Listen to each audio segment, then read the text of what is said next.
Hello Madhav law academy में आप सबका फिर से स्वागत है। मैं स्वाति आज का थर्ड एमसीक्यू सीरीज में थर्ड पार्ट को स्टार्ट करने वाली हूँ। तो चलिए स्टार्ट करते हैं। इससे पहले ही हमने ऑलरेडी 2 वीडियो सॉल्व कर चुके हैं जिसका लिंक आपको डिस्क्रिप्शन बॉक्स में मिल जाएगा। उसके अलावा भारतीय न्याय संहिता बीएनएस के भी 1000+ एमसीक्यूज हम सॉल्व कर रहे हैं, जो कि लिंक आपको उस प्लेलिस्ट का भी डिस्क्रिप्शन बॉक्स में मिल जाएगा। तो प्लीज़ आप सारे ही वीडियोस को गो थ्रू करिए एंड इतना इंपॉर्टेंट वैल्यूएबल इंफॉर्मेशन आपको इस चैनल से मिल रहा है तो डू सब्सक्राइब दिस चैनल। आपको इसी तरीके के और इम्पॉर्टेंट लीगल अपडेट्स, हर एक स्टेट जुडिशरी एग्जाम के लिए इम्पॉर्टेंट होने वाले सारे ही सब्जेक्ट्स को हम यहाँ कवर करने वाले हैं। So for complete legal updates आप हमें फॉलो कर सकते हैं एंड रोज आपको ऐसे वीडियोस मिलते रहेंगे। ऑल्सो एक इम्पॉर्टेंट इन्फॉर्मेशन, आप चाहो तो इन पीडीएफ को भी हमारा पेड व्हाट्सएप ग्रुप पे ज्वाइन होके पा सकते हैं। 9889281719 इस नंबर पे आप कॉल करके अपने आप को जुड़ सकते हैं। ऑल्सो आपको कोई भी फर्दर एग्जाम रिलेटेड डिटेल्स हो, कुछ भी इंफॉर्मेशन चाहिए तो आप कॉल कर सकते हैं हमें। हम इंस्टाग्राम पे भी अवेलेबल है, टेलीग्राम पे भी आपको हमारा चैनल है तो आप वहाँ पे भी हमें फॉलो कर सकते हैं।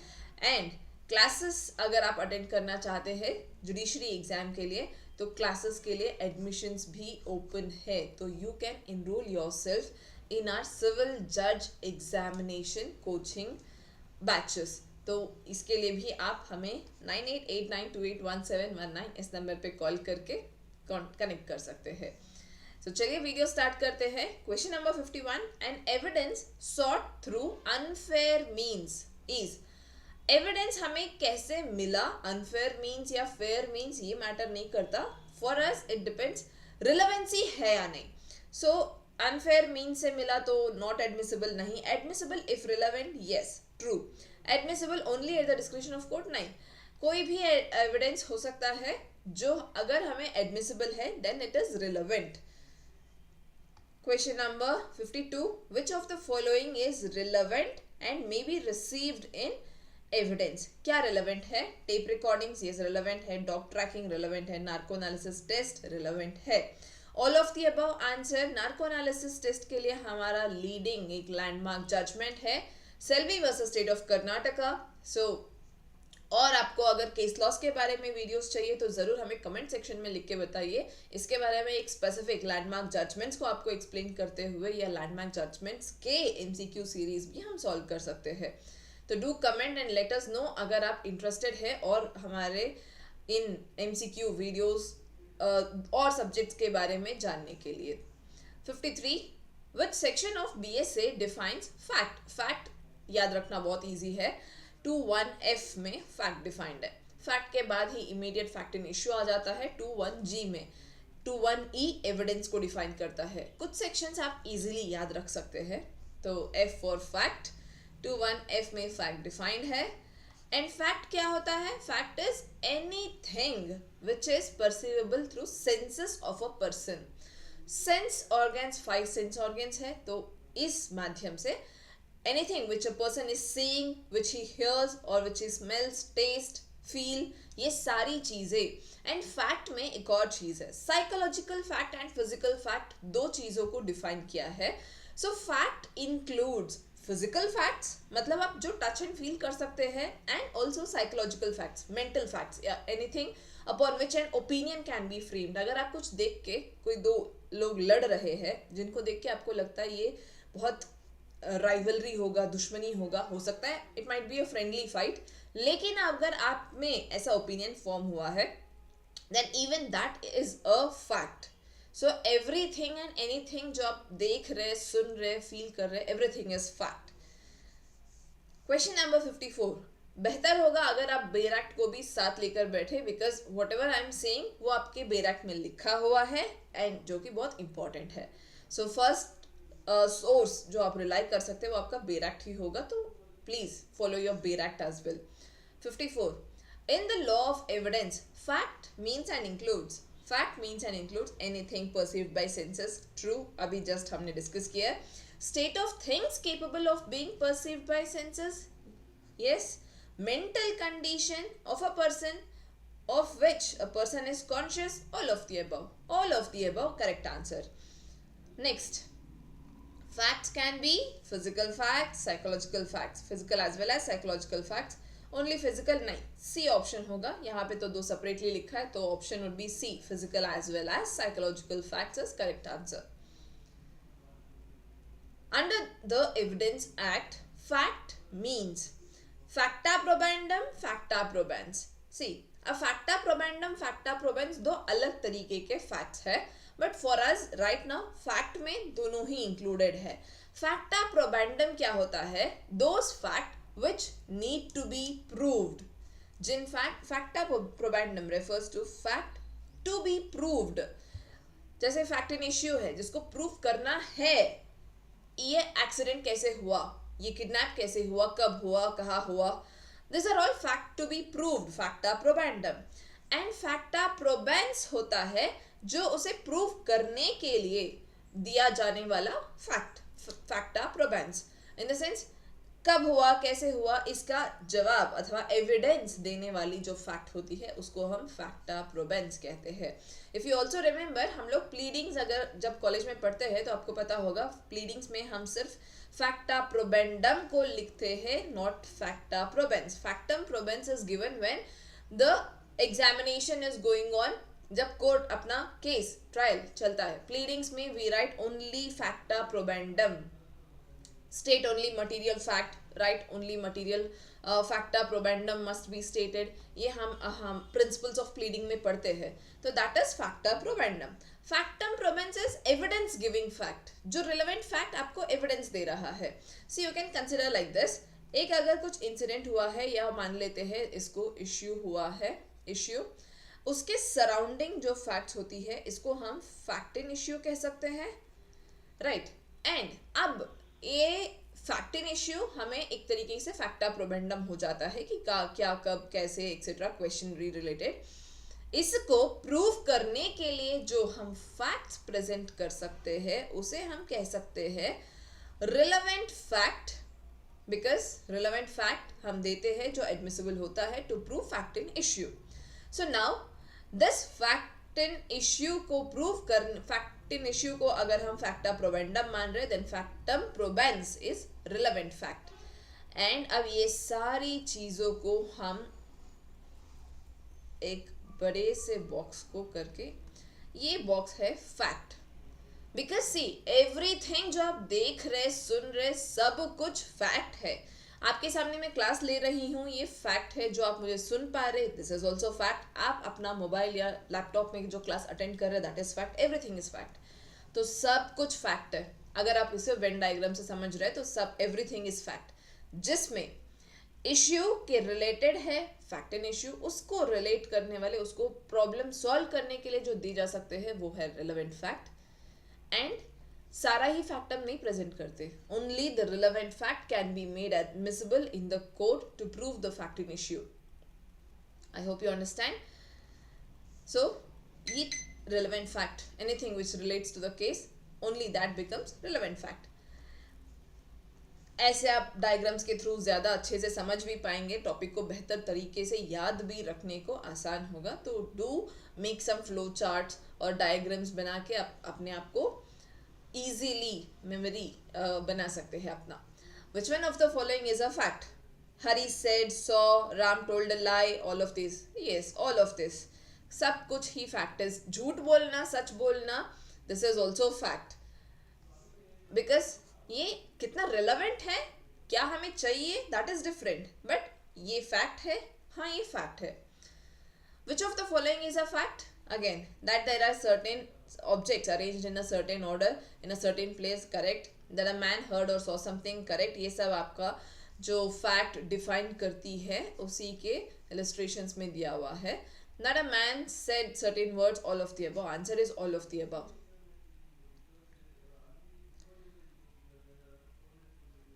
That there are certain objects arranged in a certain order at a certain place is a fact.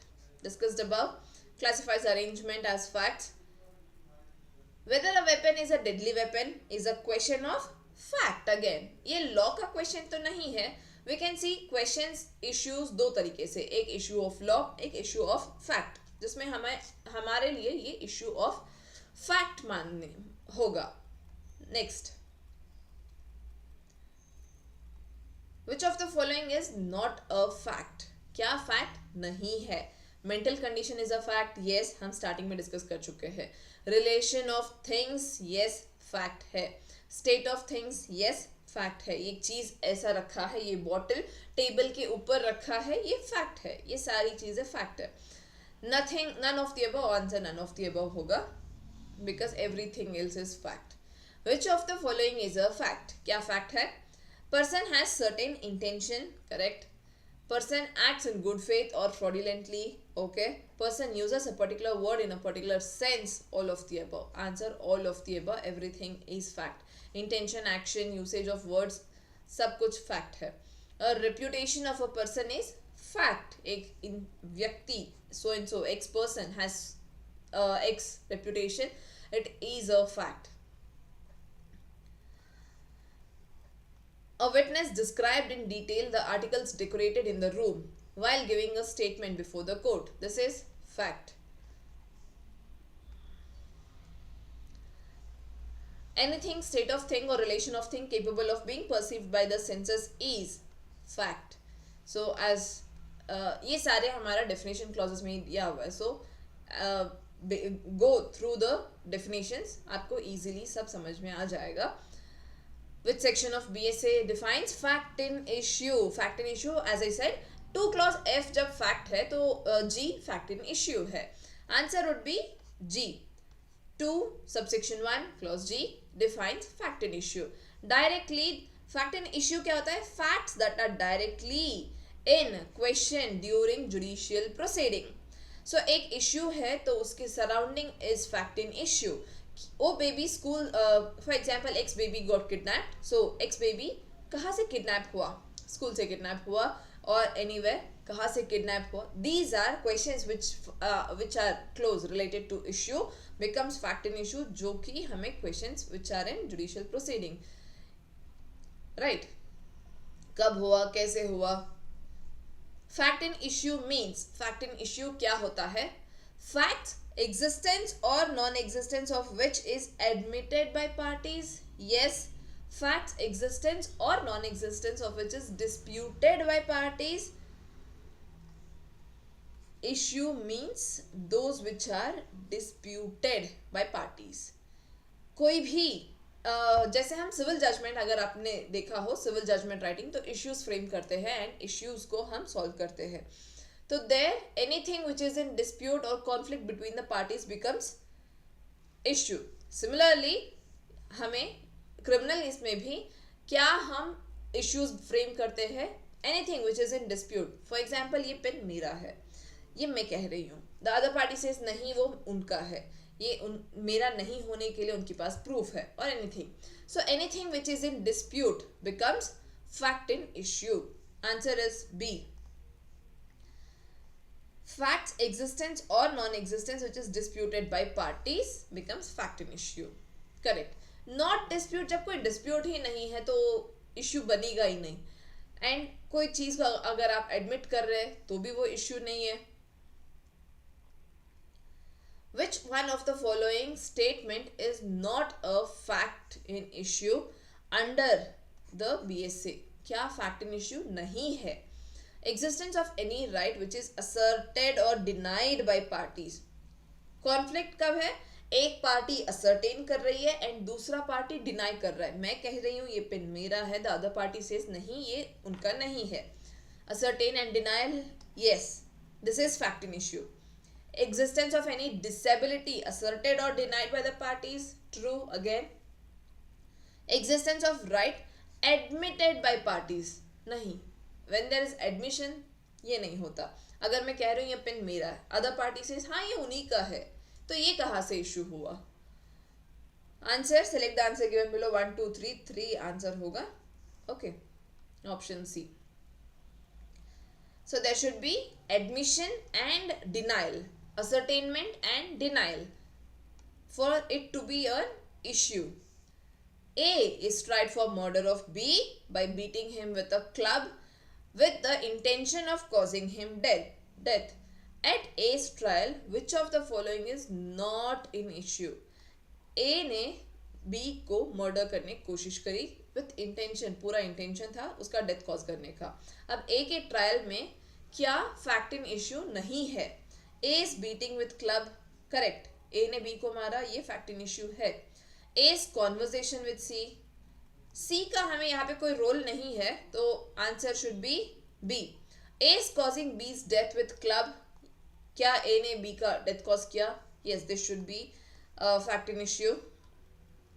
Next, A's intention to cause B's death, correct. Option B is wrong कि A's conversation with C, C से उसने क्या बात करी ये हमारे लिए कोई क्वेश्चन में दिया हुआ नहीं है, तो this is unrelated conversation, so it is not fact in issue. 70. A is tried for the murder of B for intentionally beating him with club causing his death. Again same thing. Which of the following are in fact in issue? A is beating with club, correct. A is causing B's death by such beating, correct. A is intention to cause B's death, correct. All of the above, yes. Okay, same question, options different hai, and answer is all of the above. Facts alleged, because intention सवाल पे है, actus reus सवाल में है, these are all fact in issue, framing fact in issue. But C के साथ जो conversation है, या C is unrelated person here in for our case, so that is not fact in issue. Facts alleged one party and denied by the other in a case are termed as fact in issue. Alleged by one party, denied by one party becomes fact in issue. 2 subsection 2 of BSA provides for which of the following act to be looked into for the meaning of the words not mentioned in the definition of BSA. So जो definition आपको BSA में provided नहीं है, 2 subsection 1 आपको सारे definitions देता है clause wise, उसके अलावा जो यहाँ पे नहीं है उसको आप 2 subsection 2 में ये दे रखा है कि आप जो definition यहाँ नहीं है उसको IT एक्ट को रेफर कर सकते हैं, BNSS को आप रेफर करिए, BNS को भी आप रेफर कर सकते हैं. तो इन तीनों एक्ट्स को भी आप रेफर करके जो डेफिनेशन एविडेंस एक्ट में दिया नहीं गया उसको आप इन एक्ट्स के थ्रू समझ सकते हैं. This is written in 2 subsection 2. सो IT act, Bharatiya Nagarik Suraksha Sanhita, Bharatiya Nyaya Sanhita. All of the above, all of the above correct answer. Relevancy of fact is found in which part of BSA? Relevancy कहाँ है?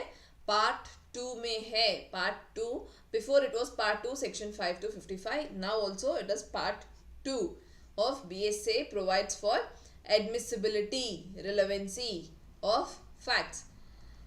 Relevancy of facts is found in which chapter? Chapter 3. Chapter 3 of BSA discusses the relevancy of facts, explaining. पहले हमें सिर्फ 3 parts में divided था Indian Evidence Act. Now it is divided in 4 parts. So part 2 में chapter 3 में हम लोग relevancy देख सकते हैं.